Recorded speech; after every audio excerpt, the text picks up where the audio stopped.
Bum bum bum bum bum. Bum bum bum bum bum bum bum bum.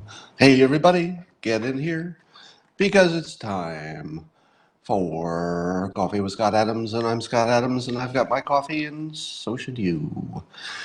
What a day! What a day! My dopamine is starting to peak, flowing through my veins, and yours is getting ready too, because you're here for the simultaneous sip. I know you are. Here's what you need.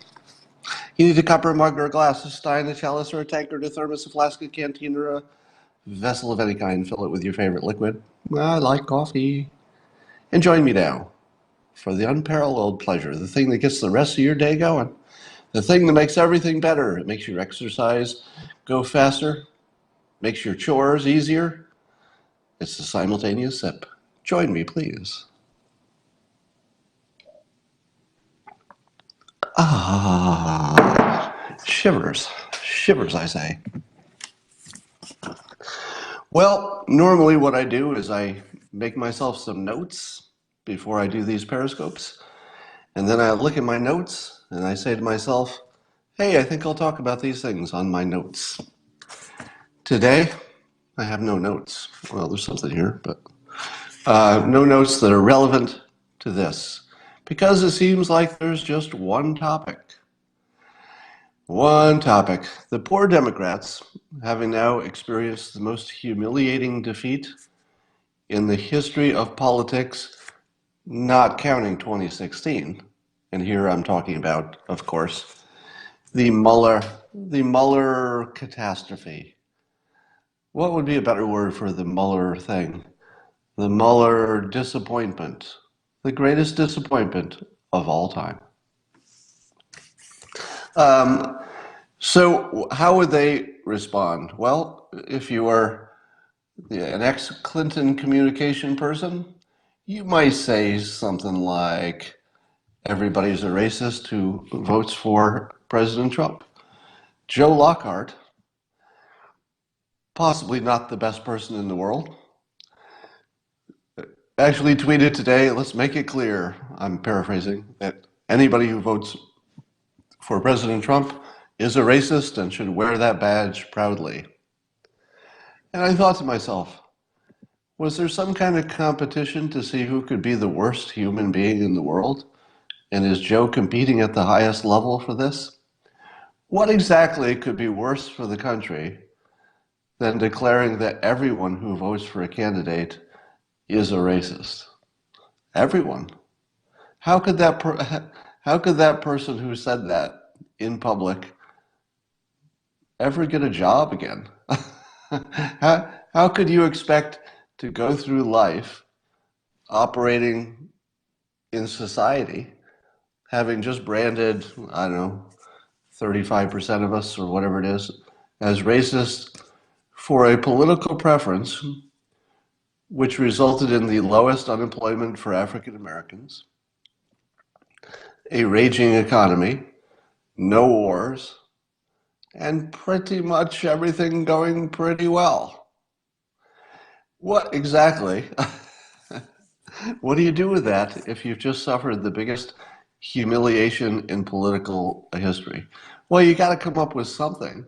And it looks like poor Joe Lockhart either flipped out entirely and he's just lost his mind, or he's one of the worst people in the whole world. And I'm not even sure that's an exaggeration. I mean, normally I don't, go after a person. I'd rather go after ideas. But if that person is a serial killer, well, then you go after the person, that's okay. If someone says something so destructive to the society that you live in and the people you love, so destructive that half of us should be treating the other half as raging racists, I don't know if that person is a good person.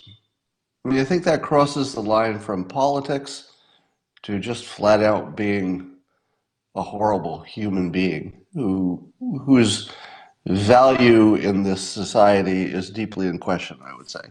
So one has to question that. So, of course, the big conversation today is Baltimore, Baltimore, Baltimore. Here's what I saw. So the president, of course, is responding to the fact that he said Baltimore was a struggling place. I won't use his language yet. We'll talk about that in a moment. And he went after Elijah Cummings, who, of course, is a superstar of what would you call it? Civil rights. So, yes, he's a superstar of civil rights. And so when Trump went after Baltimore, saying it was, I guess, rodent infested, and that was interpreted. How do you think CNN interprets it when you say, "Hey, this city is rodent infested"? Well, CNN does what it always does. It says, "Why are you calling the people an infestation?" What? That's the opposite. If you're the president of the United States and you're complaining loudly about the living conditions of a certain city, you are supporting the people who live there. That's what that means. If you're anti-rat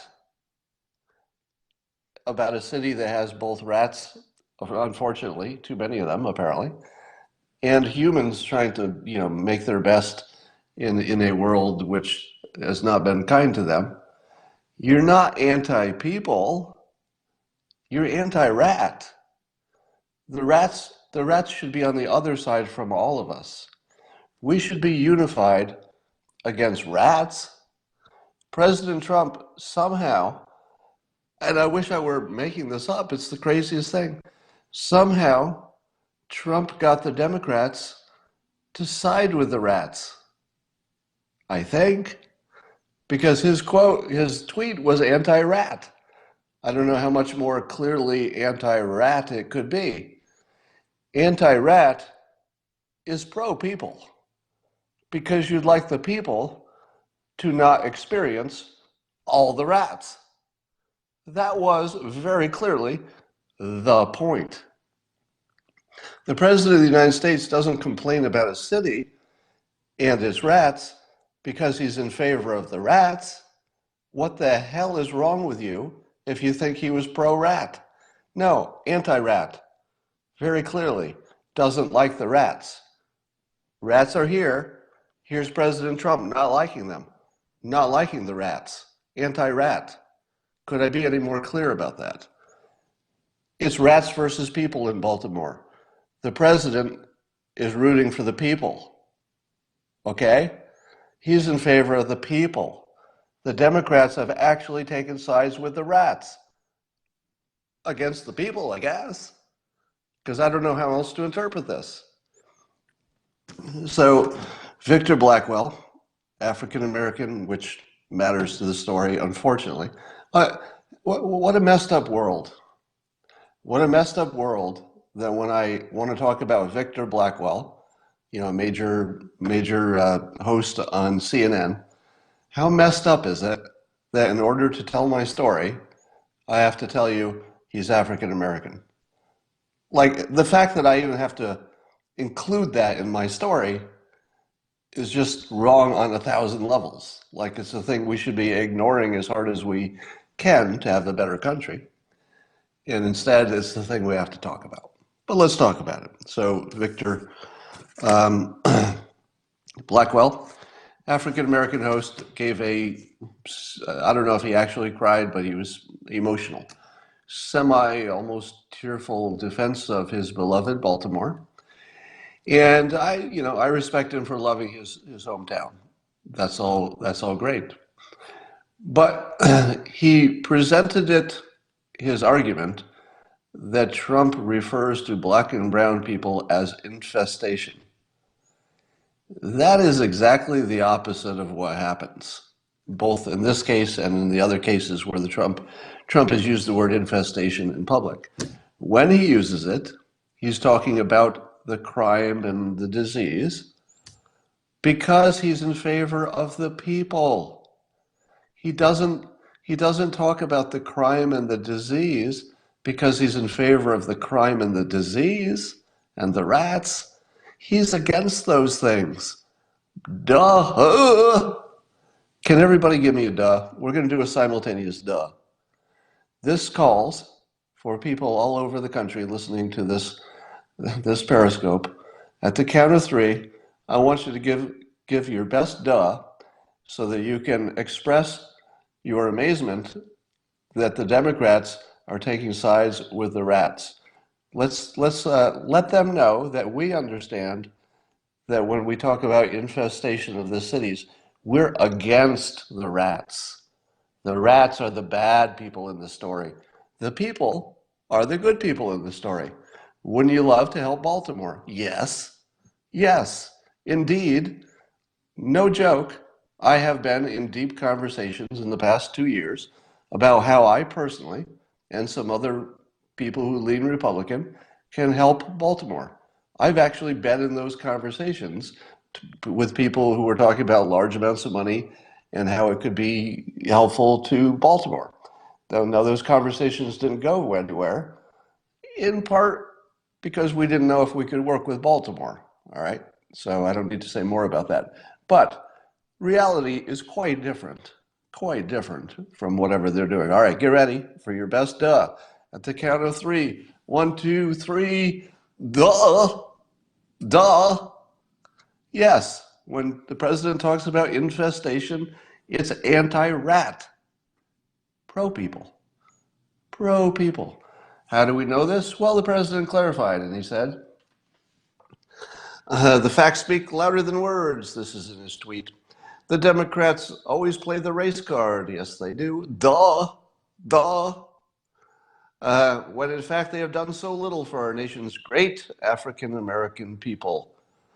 What's the best compliment there?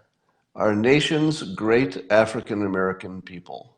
Well, you probably say great, because he's calling them great people. So that would be a compliment by any measure. But you know what's the bigger compliment? Our nations. Our nations. Our nation's great African American people. If you're a nationalist, what is your best compliment to a person? You're a part of our nation. It's the greatest endearment in the political sense. In the political sense, our nation's great African American people is probably the ultimate sign of endearment. Our nation's. And he says, now, blah, blah, blah, now lowest unemployment in U.S. history and only getting better. Elijah Cummings has failed badly.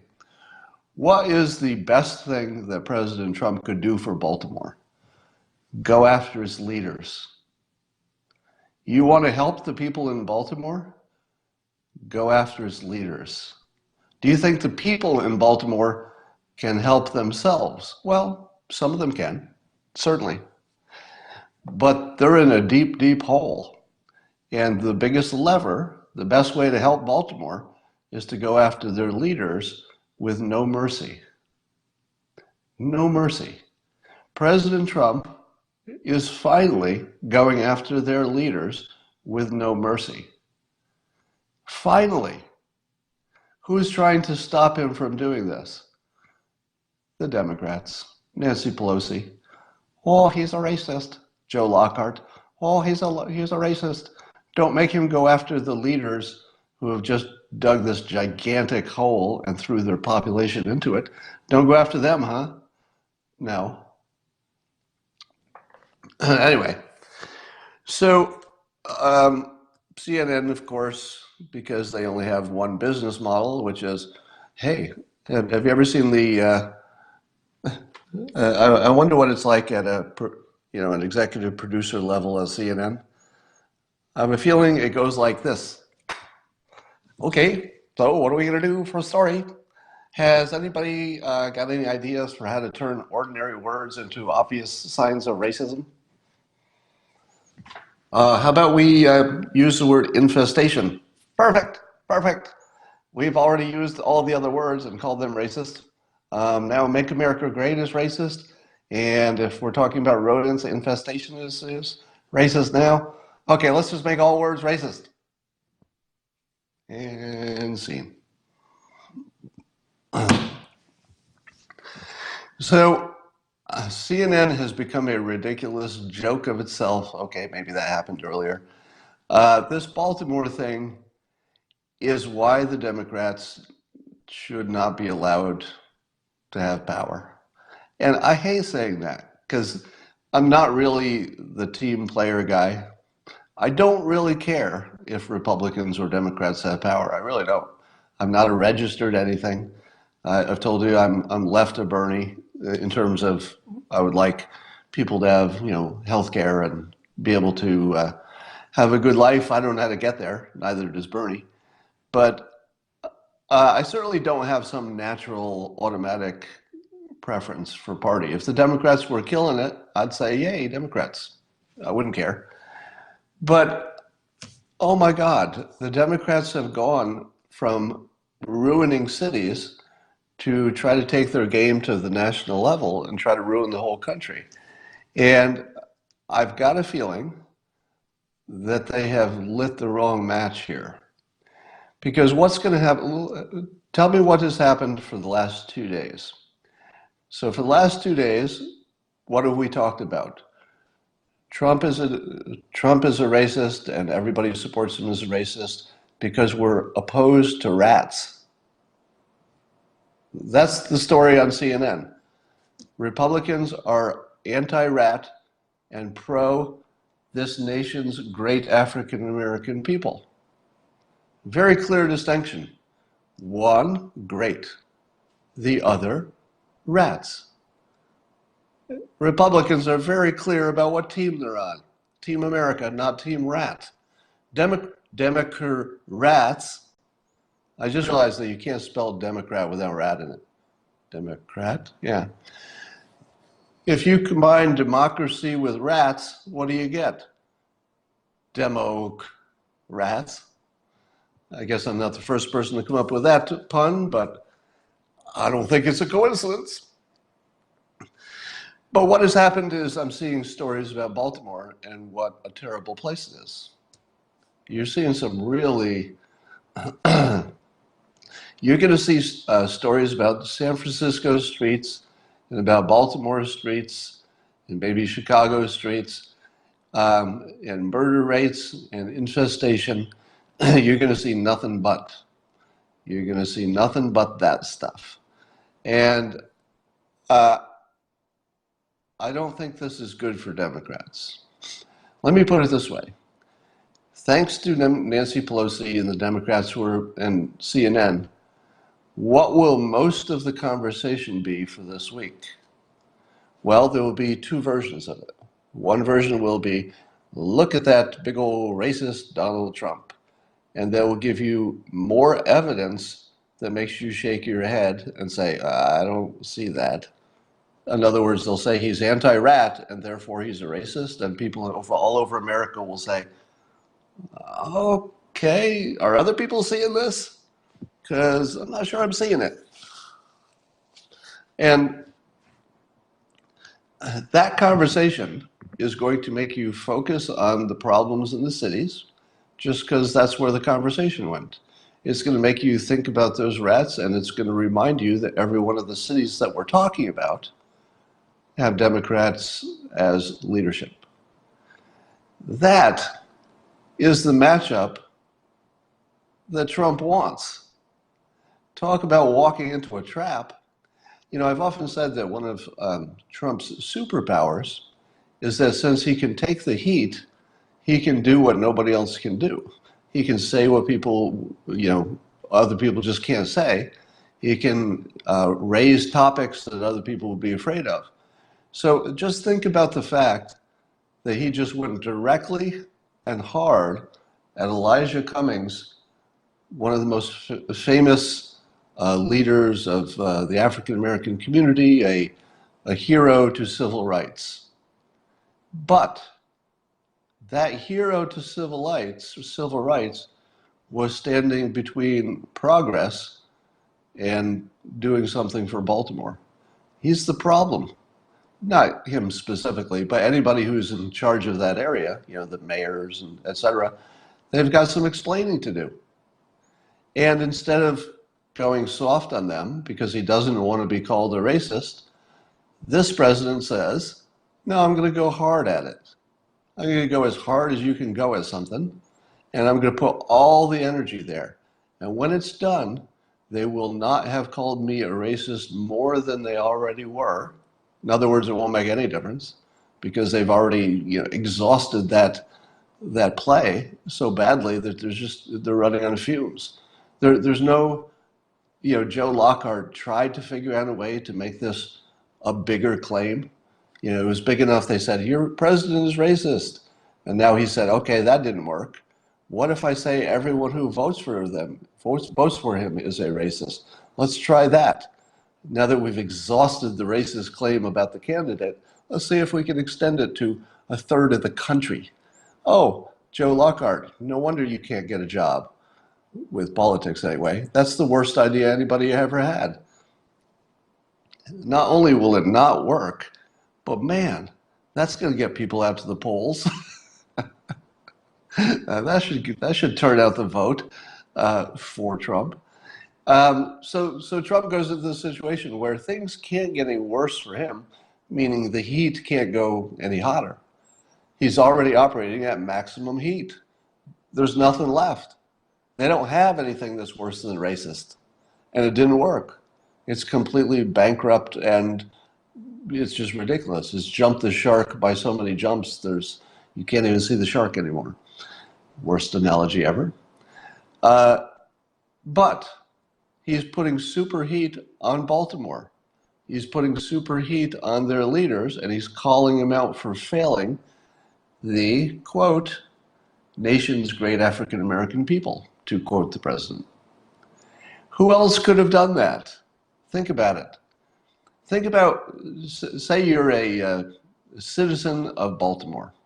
Let's say you're an African American citizen of Baltimore. You know that your mayor has failed you. You know that, right? Because you just look around and you know that there's some leadership failure going on. The President of the United States, on your behalf, just took them on directly at great risk to himself. It looks like a risk from the outside, but obviously he can take the heat. So it doesn't feel like a risk internally, evidently. And so somebody is fighting for them against the rats and the ineffective leadership of their city. And he's taking incredible fire to do it. In order for the president to do that, he, of course, needs his supporters to take the fire with him. I am not a Republican, as you know. I don't vote, as most of you know, partly to keep myself independent in thought, and largely that, actually. And I would say, at this point, if I'm forced to take sides, I would take sides with the productive side. The productive side is whoever is telling the black people in Baltimore, your leaders are failing you. That's productive, because that seems objectively true. It seems productive to take sides with the people and take sides against the rats, the actual rats. The president has done that. He has caused the Democrats to literally have to defend the rats and to defend their running of the situation. If you don't appreciate this, I don't think you're seeing it clearly. You should really appreciate this. Honestly, this is the reason that people voted for him. I don't think there's a better example of why people voted for Trump. I don't think people were thinking in terms of this issue. People were not thinking, oh, if Trump is elected, he'll go after Baltimore's leadership. They weren't thinking that, not specifically that. But here's what I thought he would bring to the country. I thought Trump would approach problems the way nobody else ever approached them, and that alone would be healthy. Because if he approaches the problem in a different way and it's just not a way that can work, well, the system will adjust, the system will correct, he'll try something else. He does a lot of A/B testing, right? He tosses things out to see what the reaction is before he knows what the next step is, which is smart. Smartest thing you've ever seen from any politician. And and he's clearly approaching this Baltimore thing differently. Now, I don't know if his intention was to help Baltimore or he was doing it as a political attack, which was expedient, but here we are. And I think it probably, if I had to guess, will probably bring attention to Baltimore. And if it does bring attention to Baltimore, maybe some kind of relief or help, maybe it gets them better leadership, maybe it does something good. But it's certainly different, and it's something that only he could do, because who else would go after Elijah Cummings? Who else would do it? Elijah Cummings, for all of the good which he has done, and my understanding is it's a great deal. So, I have full respect for his, his history of accomplishment. But at the moment, there's no question that Baltimore is a mess. And there's no question that he's a leader in that area. Those are just facts. Does Cummings get a pass because of his admittedly great work in the on social rights? Well, I think we can respect that and still say this other part isn't working. I think we can be adults. I think we can be adults and say we can handle more than one variable. Why can't Elijah Cummings be a superstar in one field, civil rights? Why can't he be a superstar at that, but not so good about helping the crime situation or the employment situation in Baltimore? Why can't those both be true? There's no conflict there. So the president does what nobody else would have done, goes after Elijah Cummings. Now, to me, that's why you elected him, those of you who voted for him. That's what you wanted. You wanted the person who would look at that situation and say, it looks like if I enter this situation, maybe I can, shake the box, get something going here. But, of course, I'll have 100 arrows in my back. Let's give it a try. So he walks in, shakes the box, all the arrows hit him in the back. That's the sound of arrows hitting him in the back. Pretty good sound effects, don't you think? And then he says, looks like I got a lot of arrows in my back. And then he just pulls them out, goes on to the next topic, tweets about something else, hair sets on fire. All right.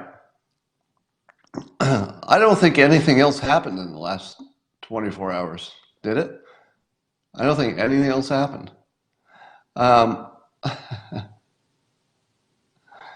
Somebody says, stick with cartoons. Yeah, my sound effects aren't that good. Come on, they're great.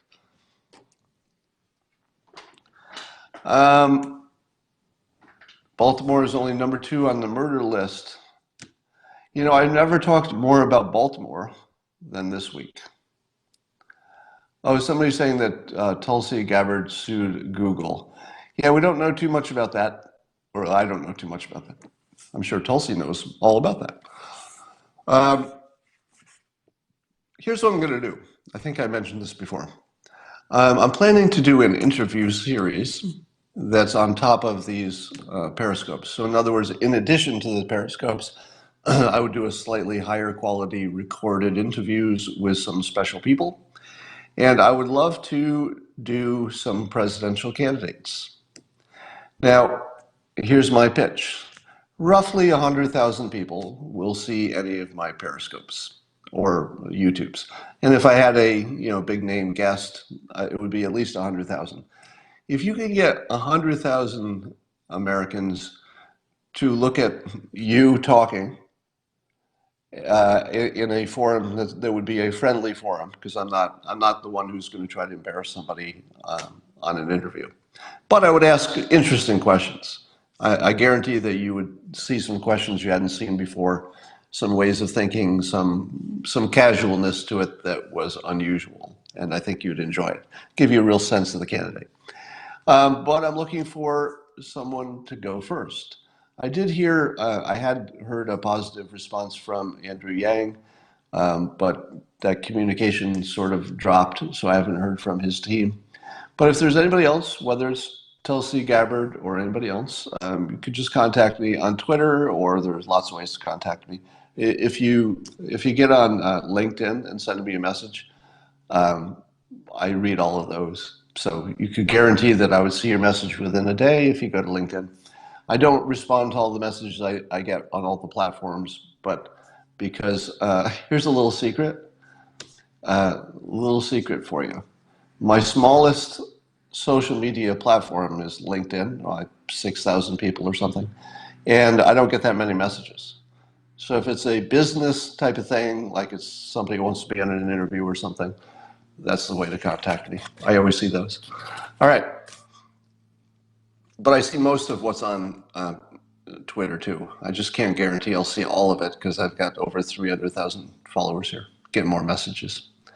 Or at least try for Donald Trump Jr. I don't know. Do you think I would be more suited for talking to someone who's closer to my philosophies or more distant from them? I think it could be more interesting talking to somebody who's got some space. And I would love to talk to Don Jr., but I don't know that we could produce any news from that. All right, Tim Pool. Tim Pool would be great. But I'm thinking of some politicians. I'd love to see Tulsi or one of the people who's a little bit down in the pack would be great. At least one of the ones whose names you know. Once you get past the bottom 6 or so of Democrats, you start getting into the names that even I don't know. You know, the one who was a governor and the one who was in Congress, and I don't know, Hickenlooper and whatever. I don't think there'd be too much interest in those guys, but the top 6, I'd love to talk to them. All right, that's all I got. I don't have anything else. There's just one story in the world that the Democrats have sided with the rats, and nothing else to talk about. I will talk to you later.